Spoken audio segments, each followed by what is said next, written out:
T V Urdu, امن کا پیغام انسانیت کے نام۔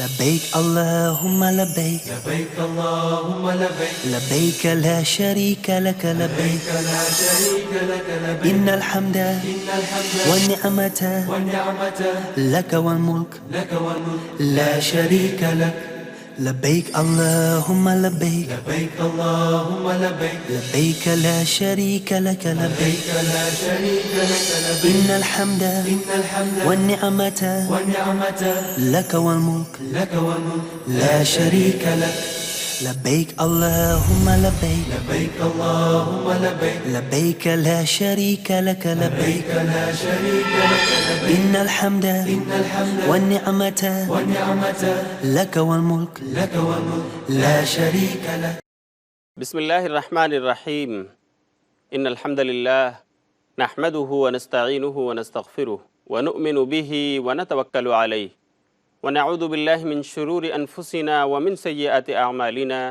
من يهده الله فلا مضل له ومن يضلل فلا هادي له ونشهد ان لا اله الا الله وحده لا شريك له ونشهد ان محمدا عبده ورسوله يا أيها الناس اتقوا ربكم الذي خلقكم من نفس واحدة وخلق منها زوجها وبث منهما رجالا كثيرا ونساء واتقوا الله الذي تساءلون به والأرحام إن الله كان عليكم رقيبا يا أيها الذين آمنوا اتقوا الله حق تقاته ولا تموتن إلا وأنتم مسلمون يا أيها الذين آمنوا اتقوا الله وقولوا قولا سديدا يصلح لكم أعمالكم ويغفر لكم ذنوبكم ومن يطع الله ورسوله فقد فاز فوزا عظيما رب اشرح لي صدري ويسر لي أمري واحلل عقدة من لساني يفقهوا قولي۔ محترم ناظرین کرام، فضائل حج کی اس نشست میں آج میں پھر آپ سب کا استقبال کرتا ہوں۔ السلام علیکم ورحمۃ اللہ وبرکاتہ۔ آپ کو ہمارا پچھلا درس یاد ہوگا جس میں ہم نے آپ کو نبی صلی اللہ علیہ وسلم کے منی کے میدان میں دیے گئے ایک خطبے کی روشنی میں نے بتایا تھا کہ اللہ کے یہاں حرمت والے مہینوں کی تعداد 4 ہے: ذوالقعدہ، ذوالحجہ، رجب، محرم۔ بطور خاص ہم نے محرم کے اوپر گفتگو کی تھی کہ اس وقت نبی صلی اللہ علیہ وسلم اور صحابہ کرام کا کیا طرز عمل ہوتا تھا، اور آج ہم مسلمانوں کا طرز عمل کیا ہے کہ یہ مہینہ شروع ہوتے ہی ہم نوح و ماتم کے ذریعے اس کا استقبال کرتے ہیں، جو قمری مہینوں میں سے سب سے پہلا مہینہ، یعنی اسلامی کیلنڈر کا سب سے پہلا مہینہ۔ آج بھی میں آپ کے سامنے اس درس میں نبی صلی اللہ علیہ وسلم کا ایک خطبہ لے کر آیا ہوں جو آپ نے اسی حجۃ الوداع کے موقع پر ذی الحجہ کی 12 تاریخ کو منی کے میدان میں دیا تھا۔ یہ خطبہ امام احمد نے اپنی کتاب مسند احمد میں صحیح سند کے ساتھ نقل کیا ہوا ہے۔ انشاءاللہ میں اس کا ترجمہ آپ کو بتاؤں گا عربی متن پڑھ کر، اور اسی طرح ترجمے کے بعد اس کی تشریح آپ کے سامنے کروں گا، اور اس سے ملنے والے دروس انشاءاللہ میں اسے بھی آپ تک پہنچانے کی کوشش کروں گا۔ اس کے راوی حضرت ابو نضرہ رضی اللہ تعالی عنہ ہیں۔ وہ کہتے ہیں کہ مجھ سے ایسے صحابی نے آ کر کے بیان کیا جس نے نبی صلی اللہ علیہ وسلم کے اس خطبے کو اپنے کانوں سے سنا تھا تشریق کے دنوں میں، یعنی خاص طور پر 12 ذی الحجہ کو۔ اس صحابی نے مجھ سے بیان کرتے ہوئے کہا کہ آپ نے خطبہ دیتے ہوئے ارشاد فرمایا: یا ایھا الناس، اے انسانوں، ان ربکم واحد، تمہارا رب صرف اور صرف ایک ہے، وَإِنَّ أَبَاكُمْ وَاحِدٌ، اور یقیناً تمہارا باپ بھی ایک ہے، تم سب حضرت آدم کی اولاد ہو۔ سن لو، خبردار ہو جاؤ، لا فضل لعربی علی عجمی، کسی عربی کو کسی عجمی انسان پر کوئی فضیلت حاصل نہیں، ولا لعجمی علی عربی، اور سن لو اسی طرح کسی عجمی کو کسی عربی انسان پر کوئی فضیلت حاصل نہیں، ولا لأحمر علی اسود، نہ ہی کسی گورے چٹے اور سرخ انسان کو کالے پر کوئی فضیلت حاصل ہے، ولا اسود علی احمر، اور نہ ہی کسی کالے کو کسی گورے پر کوئی فضیلت حاصل ہے، الا بالتقوی، ہاں مگر جس کے پاس تقوی ہے تو وہ فضیلت والا مانا جائے گا۔ ابلغت، کیا میں نے تبلیغ کر دی؟ صحابہ کرام نے جواب دیا بلغ رسول اللہ صلی اللہ علیہ وسلم، کہ اللہ کے رسول نے تبلیغ کا حق ادا کر دیا۔ ثم قال، صحابی کہتے ہیں کہ پھر آپ صلی اللہ علیہ وسلم نے اسے خطبے کے دوران فرمایا ایو یوم ھذا، اے صحابہ کرام بتاؤ یہ کون سا دن ہے جس میں تم ہو؟ قالوا یوم حرام، صحابہ کرام نے جواب دیتے ہوئے کہا یہ تو حرمت والا دن ہے، یہ قابل احترام دن ہے۔ ثم قال ایو شہر ھذا، پھر آپ نے دوسرا سوال کیا بتاؤ کون سا مہینہ ہے یہ؟ قالوا شہر حرام، تو صحابہ کرام کے مجمع نے جواب دیا یہ حرمت والا مہینہ، قابل احترام مہینہ ہے۔ ثم قال، پھر آپ نے اپنے خطبے کو جاری کرتے ہوئے فرمایا وَأَيُّ بَلَدٍ هَذَا، بتاؤ یہ شہر کون سا ہے، کس بستی میں تم ہو آج؟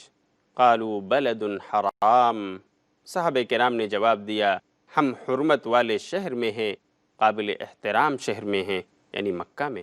قال فإن اللہ قد حرم بینکم دماءکم واموالکم، چنانچہ آپ نے فرمایا کہ سنو تمہارا خون، تمہارا مال حرام ہے، یعنی ایک دوسرے کے لیے قابل احترام ہے۔ قال ولا ادری قال واعراضکم، راوی کہتے ہیں کہ مجھے یاد نہیں کہ آپ نے اعراضکم کے الفاظ بھی کہے یا نہیں، یعنی آپ نے مال کا ذکر کیا، آپ نے خون کا ذکر کیا، اور مجھے اچھی طرح یاد نہیں کہ آپ نے اعراضکم یعنی تمہاری عزت و آبرو آپ نے اس کا ذکر کیا یا نہیں۔ لیکن سامعین کرام، آپ کو یاد ہوگا بخاری اور مسلم کے حوالے سے جو خطبہ میں نے آپ کو سنایا، اس میں اللہ کے رسول نے تینوں باتوں کا ذکر کیا تھا کہ دیکھو تمہارا خون، تمہارا مال اور تمہاری عزت و آبرو یہ تمہارے درمیان قابل احترام ہے۔ سب کو چاہیے کہ دوسرے کے خون کا پاس و لحاظ کرے، ناحق کسی کو قتل نہ کرے، سب کو چاہیے کہ دوسرے مال و جائیداد اور پراپرٹی کو ناحق نہ لے، اور سبھی کو چاہیے کہ ایک دوسرے کی عزت و آبرو کی حفاظت کرے۔ یہاں پر اگر راوی کو شک ہے تو ہمیں ان الفاظ میں شک نہیں ہونا چاہیے۔ کا حرمت یومکم ھذا، آپ نے آگے فرمایا کہ دیکھو تمہارا خون اور تمہارا مال بالکل اسی طرح قابل احترام ہے جیسا تمہارا یہ دن یعنی 12 ذی الحجہ قابل احترام ہے۔ فی شہرکم ھذا، اور بالکل اسی طرح جیسا تمہارا یہ مہینہ یعنی ذی الحجہ کا مہینہ قابل احترام ہے، تم اس مہینے میں کوئی غلط کام کرنے کا اقدام نہیں کرتے، اپنے آپ کو بچاتے ہو، ایسے ہی تمہارے خون اور تمہارے مال ایک دوسرے کے لیے قابل احترام ہیں۔ تم ناجائز ہاتھ ان کی طرف مت بڑھاؤ کسی کو قتل کرنے کے لیے اور نہ ہی کسی کا مال ہڑپ کرنے کے لیے۔ فی بلدکم ھذا، اور بالکل اسی طرح قابل احترام ہے تمہارا مال، تمہارا خون، جیسے تمہارا یہ شہر یعنی مکہ قابل احترام ہے، جس کے حرمت و تقدس کو تم پامال ہونے سے بچاتے ہو اور ہر قسم کی غلطیوں سے بچنے کی کوشش کرتے ہو۔ ابلغتو، پھر آپ نے ایک سوال کیا ہے صحابہ کیا میں نے پہنچا دیا؟ صحابہ کرام نے جواب دیا بلغ رسول اللہ صلی اللہ علیہ وسلم، کہ اللہ کے رسول نے دین کی تبلیغ کا حق ادا کر دیا، پہنچا دیا، امانت ادا کر دی۔ قالا، پھر آپ نے فرمایا لیبلغ الشاہد الغائب، کہ اب جو لوگ یہاں حاضر ہیں انہیں چاہیے کہ غیر موجود لوگوں تک میرے اس پیغام کو پہنچا دیں، ان لوگوں تک پہنچا دیں جو یہاں پر نہیں آ سکے ہیں، غیر موجود ہیں۔ یہ ہے نبی صلی اللہ علیہ وسلم کا 12 ذی الحجہ کو مینا کے میدان میں دیا ہوا خطبہ، جو 5واں خطبہ ہے کہ میں آپ کے سامنے پیش کر رہا ہوں۔ اب میں اس کی تفسیر و تشریح کی طرف آتا ہوں۔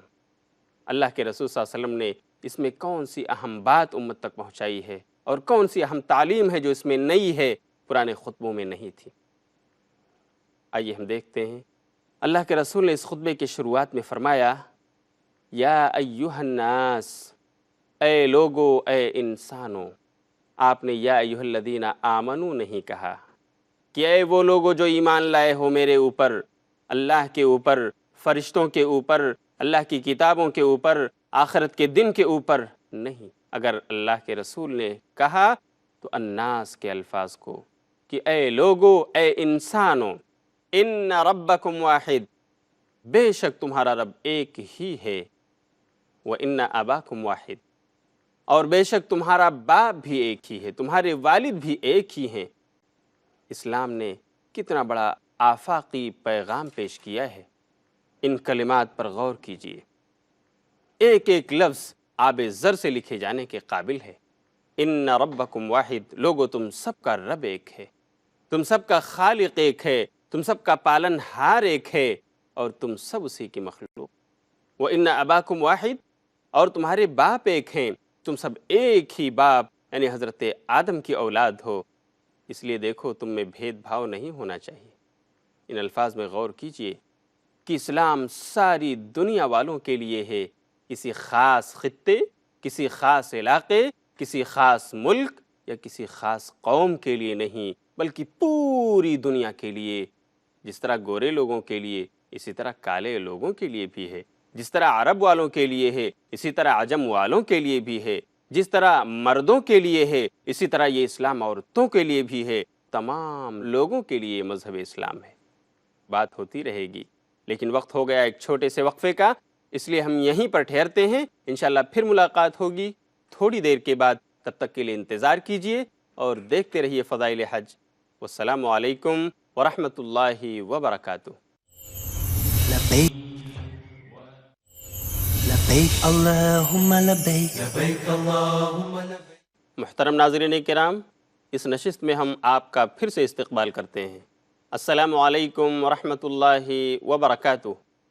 میں آپ کو بتا رہا تھا کہ اسلام سارے لوگوں کے لیے ہے، کسی خاص علاقے کے لیے نہیں، نہ کسی خاص قوم کے لیے ہے، نہ کسی خاص تہذیب والوں کے لیے ہے، نہ کسی خاص زبان بولنے والوں کے لیے ہے، بلکہ تمام لوگوں کے لیے۔ یہ اس کا آفاقی نظام ہے، یہ اس کی خصوصیت ہے۔ اللہ رب العالمین قرآن مجید میں ارشاد فرماتا ہے وَمَا أَرْسَلْنَاكَ إِلَّا كَافَّةً لِلنَّاسِ بَشِيرًا وَنَذِيرًا، کہ نبی ہم نے آپ کو تمام لوگوں کی طرف، تمام انسانیت کی طرف خوشخبری دینے والا اور وارننگ دینے والا، ڈرانے والا بنا کر بھیجا ہے۔ اس آیت کے اندر جو لفظ ہے وہ ہے کافۃ للناس، جس کے معنی ہے تمام انسانوں کے لیے، صرف مومنوں کے لیے نہیں، صرف اسلام لانے والوں کے لیے نہیں۔ اس میں جو لفظ ہے وہ الناس، جس کے معنی ہے تمام لوگ۔ اسلام ان کو دعوت دیتا ہے کہ وہ اس کی آغوش میں آئیں، اسے قبول کریں اور اللہ کی نعمتوں سے اس روئے زمین پر فائدہ اٹھائیں۔ اسی طرح ایک حدیث جو صحیح ہے، صحیح سند کے ساتھ مروی ہے، اللہ کے رسول صلی اللہ علیہ وسلم فرماتے ہیں فضلت علی الانبیاء بست، کہ مجھے تمام دیگر انبیاء کرام پر 6 چیزوں کے ذریعے فضیلت دی گئی ہے۔ ان میں سے ایک چیز یہ ہے وَأُرْسِلْتُ إِلَى الْخَلْقِ كَافَّةً، اور میں تمام مخلوقات کی طرف، تمام لوگوں کی طرف بھیجا گیا ہوں۔ جبکہ دوسرے انبیاء کا حال یہ تھا کہ ہر ایک اپنے قوم کے لیے، اپنے علاقے کے لیے اور اپنے خطے کے لیے اور اس وقت کے لیے بھیجا گیا تھا۔ اس کی دعوت اسی علاقے میں محصور ہوتی تھی اور اسی قوم تک محصور ہوتی تھی، آفاقی نہیں تھی۔ آپ دیکھیے حضرت نوح علیہ السلام تقریباً 950 سال تک دعوت دیتے رہے، لیکن ان کی دعوت کا بھی علاقہ محدود تھا، ان کی ایک خاص قوم تھی جس کو وہ دعوت دے رہے تھے۔ حضرت ابراہیم علیہ السلام بادشاہ وقت نمرود کے وقت میں آئے اور آپ نے نمرودی قوم کو دعوت دی۔ آپ کی مدعو قوم نمرود کی رعایا تھی اور آپ نے اپنے اسی قوم کو دعوت دیا، اس میں آفاقیت نہیں تھی۔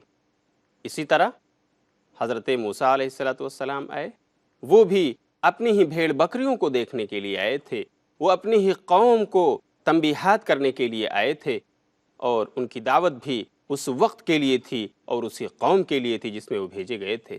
عیسیٰ علیہ السلام آئے، ان کی بھی دعوت کا یہی حال تھا کہ اللہ رب العالمین نے ان کو ایک خاص وقت میں خاص خطے کے لوگوں کے پاس بھیجا تھا، جس میں وہ دعوت کا کام کر رہے تھے، اللہ کے دین کی تبلیغ کر رہے تھے اور لوگوں کو تعلیمات الہیہ سے روشناس کرا رہے تھے، لیکن ایک خاص وقت کے لیے، خاص قوم کے لیے تھے، ان میں بھی آفاقیت نہیں تھی۔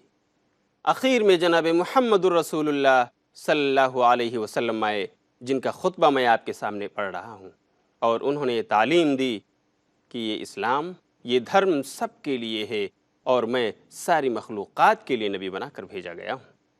ناظرین کرام، آپ نے محسوس کیا ہوگا اسلام کس قدر آفاقی دھرم ہے، جس کی گود میں سارے لوگ سما سکتے ہیں، جو اپنے گود کو دنیا کے سارے انسانوں کے لیے کھلا رکھتا ہے، ہر ایک کے آنے کی گنجائش ہے، اس میں سما سکتا ہے۔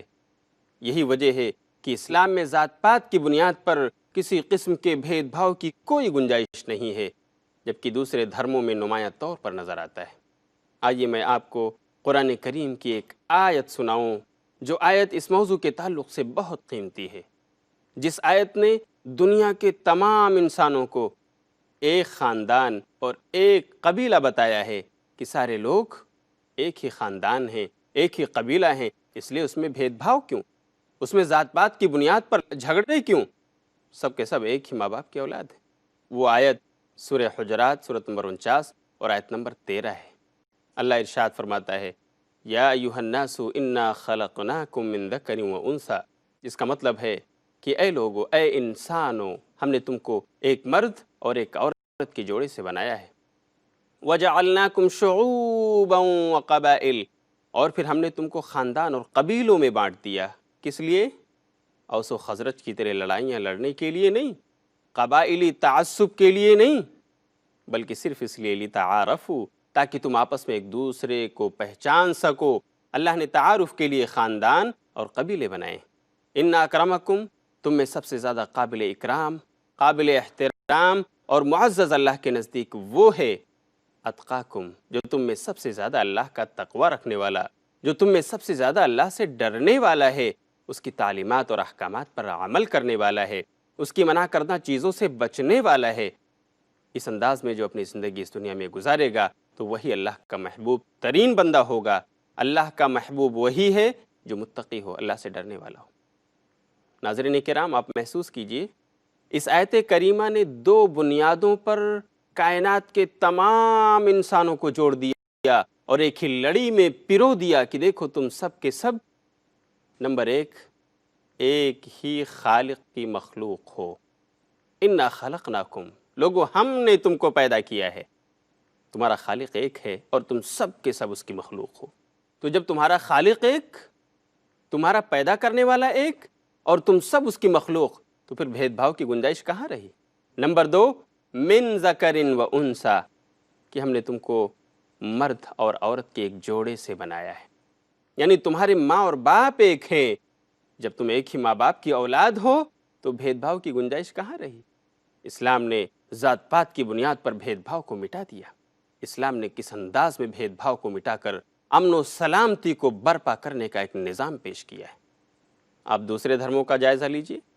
اس روئے زمین پر خاص طور سے ایشیا کے اس کانٹیننٹ میں بہت سارے دھرموں کا وجود ہے۔ ان میں سے ہر ایک دعویٰ کر رہا ہے کہ ہم حق پر ہیں اور ہماری کتاب سچ ہے، ہماری تعلیمات سچ ہیں۔ لیکن آپ دیکھیے، برہمن ہی وہ انسان ہے ان کے یہاں جس کو ویداس پڑھنے کی اجازت ہے، برہمن کی اس کے اوپر اجارہ داری، اور شودر کی تو بات ہی مت کیجیے، وہ تو صرف صاف صفائی کے لیے ہے۔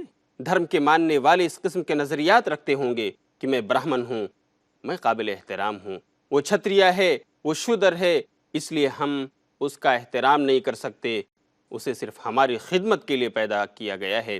یہودیت اور نصرانیت کو لیجئے، یہودیت اور نصرانیت میں بھی بھید بھاؤ پایا جاتا ہے، بلکہ ان کا یہ دعویٰ ہے کہ اس روئے زمین پر اللہ کے سب سے چہیتے وہی لوگ ہیں۔ قرآن اس کی گواہی دیتا ہے، نحن ابناء اللہ و احباؤہ، یہود کہتے ہیں، نصارہ کہتے ہیں کہ ہم ہی اللہ کے بیٹے اور اس کے چہیتے ہیں، ہم اللہ کے چہیتے ہیں۔ باقی سارے لوگ دنیا کے سب وہ اللہ کے نزدیک محبوب نہیں، وہ اللہ کے نزدیک قابل احترام نہیں ہیں، ہم اس کے محبوب اور اس کے مقرب بندے ہیں۔ بہت سارے واقعات ہیں، لیکن میں واقعات میں نہیں جانا چاہتا، اتنی باتیں آپ کے لیے کافی ہیں۔ یہودیت اور نصرانیت میں بھی بھید بھاؤ اور ذات پات کی بنیاد پر، رنگ و نسل کی بنیاد پر بہت سارے اونچ نیچ کا سامنا اس دھرم کے اندر بھی ہے، لیکن اسلام ہے جو کہتا ہے ایک ہی صف میں کھڑے ہو گئے محمود و ایاز، نہ کوئی بندہ رہا اور نہ کوئی بندہ نواز۔ نماز میں جائیے دیکھیے، نہ کالے گورے کا کوئی فرق، نہ چھوٹے بڑے کا کوئی فرق، نہ رعایا اور بادشاہ کا کوئی فرق، ایک ہی صف میں سب لوگ کھڑے نظر آتے ہیں۔ ایام حج میں آپ حجاج کرام کی قطاروں کو دیکھیے، وہی ایک چادر جو ایک عام فقیر انسان پہنتا ہے، جو ایک عام انسان اوڑھتا ہے، وہی چادر کنگ کو اور بادشاہ کو بھی ملتی ہے۔ اسے ایک چادر میں وہ بھی لپٹ سکتا ہے اور دوسری چادر کو جسے تہبند کہا جاتا ہے اسے نیچے وہ پہن سکتا ہے۔ یہی دو چادریں جس طرح عوام کے لیے ہیں اسی طرح ان کی بادشاہ کے لیے ہیں۔ کیسا نظام اسلام نے دیا ہے، کوئی بھی بھید بھاؤ، کوئی بھی اونچ نیچ نہیں۔ آئیے میں آپ کو ایک واقعہ سناؤں جو واقعہ صحیح بخاری کے اندر منقول ہے کہ کس قدر اللہ کے رسول صلی اللہ علیہ وسلم نے نہ صرف یہ کہ زبانی طور پر لوگوں تک یہ پیغام پہنچایا کہ اسلام آفاقی مذہب ہے، اس میں اونچ نیچ اور کسی قسم کا کوئی بھید بھاؤ نہیں، بلکہ آپ نے عملی طور سے بھی کر کے دکھایا کہ کالے اور گورے کا کوئی فرق اسلام میں روا نہیں ہے۔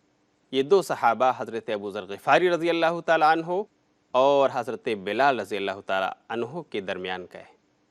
ہوا یہ کہ ایک بار حضرت ابو ذر غفاری جو عرب خاندان کے تھے، گورے چٹے تھے، ان سے حضرت بلال کی کچھ تو میں ہو گئی۔ حضرت بلال یہ حبشہ کے تھے جسے ایتھوپیا کہا جاتا ہے، وہاں کے لوگ کالے رنگ کے ہوتے۔ چنانچہ اس بحث و مباحثہ کے اندر حضرت ابو ذر غفاری جو عرب خاندان کے گورے چٹے انسان تھے، انہوں نے غصے میں آ کر حضرت بلال کو ایک جملہ کہہ دیا، کمنٹ کر دیا ان کے اوپر اور کہا یا ابن السودا، اے کالیا کے بیٹے۔ حضرت بلال کی ماں بھی حبشہ کی تھیں، کالی کلوٹی تھی۔ ابو ذر غفاری نے ان کے رنگ پر، ان کی نسل پر طعنہ زنی کرتے ہوئے یہ الفاظ کہے، یہ جملہ ادا کیا، یا ابن السودا، اے کالی عورت کے بیٹے۔ یہ مقدمہ اللہ کے رسول کی عدالت میں پہنچا۔ حضرت ابو ذر غفاری کی حاضری ہوئی، ان کو بلایا گیا، عدالت رسول میں حاضر ہوئے۔ اللہ کے رسول صلی اللہ علیہ وسلم بحث جج وہاں پر تھے۔ آپ نے پوچھا ابو ذر غفاری کیا یہ بات سچ ہے کہ تم نے بلال کو یہ جملہ کہا ہے؟ ابو ذر غفاری نے اقرار کیا، ہاں میں نے کہا ہے اللہ کے رسول۔ تب اللہ کے رسول کہتے ہیں ابو ذر اعیرتہ بامہ، کہ تم نے بلال کو ان کی ماں کے حوالے سے طعنہ دیا؟ اعیرتہ بامہ انک امرؤ فیک جاہلیہ، تم تو ایک ایسے آدمی ہو جس میں اب بھی زمانے جاہلیت کی خوبو پائی جاتی ہے، زمانے جاہلیت کا طور طریقہ تم میں موجود ہے۔ آخر تم نے جرأت کیسے کی حضرت بلال کو کالیا کے بیٹے کہنے کی؟ معافی مانگو۔ ناظرین کرام، آپ نے دیکھا نبی صلی اللہ علیہ وسلم نے اپنی زندگی میں یہ نمونہ پیش کیا ہے کہ اس دھرم میں کالے گورے کا کوئی فرق نہیں، عجمی اور عربی کا کوئی فرق نہیں، ایشیا اور افریقہ کا کوئی فرق نہیں، صرف مقرب اللہ کے نزدیک وہ بندہ ہے جو اللہ سے ڈرنے والا ہے۔ یہ پیغام ہے جو حجۃ الوداع کے موقع پر آپ نے 12 ذی الحجہ کو خطبہ دیتے ہوئے صحابہ کرام کو دیا تھا۔ ہمیں بھی چاہیے کہ نبی صلی اللہ علیہ وسلم کے اس پیغام کو اپنے سامنے رکھیں اور اپنے دعوت و تبلیغ کے فیلڈ میں اس پر عمل کرتے ہوئے ہم آگے بڑھیں۔ اللہ سے دعا ہے کہ اللہ ہمیں اس کے مطابق اپنے دعوتی کاموں کو آگے بڑھانے کی توفیق عطا فرمائے۔ اسی پر رکتے ہیں، انشاءاللہ اگلے درس میں ہم پھر آپ سے ملاقات کریں گے اور اللہ کے رسول کا ایک نیا خطبہ آپ کو سنائیں گے۔ تب تک کے لیے اجازت دیجیے اور دیکھتے رہیے فضائل حج۔ وآخر دعوانا ان الحمد للہ رب العالمین، والسلام علیکم ورحمۃ اللہ وبرکاتہ۔ لبيك اللهم لبيك لبيك اللهم لبيك لبيك لا شريك لك لبيك لا شريك لك لبيك إن الحمد إن الحمد والنعمة والنعمة لك والملك لك والملك لا شريك لك لبيك اللهم لبيك لبيك اللهم لبيك لبيك لا شريك لك لبيك لا شريك لك لبيك إن الحمد إن الحمد والنعمة والنعمة لك والملك لك والملك لا شريك لك لبيك اللهم لبيك لبيك اللهم لبيك لبيك لا شريك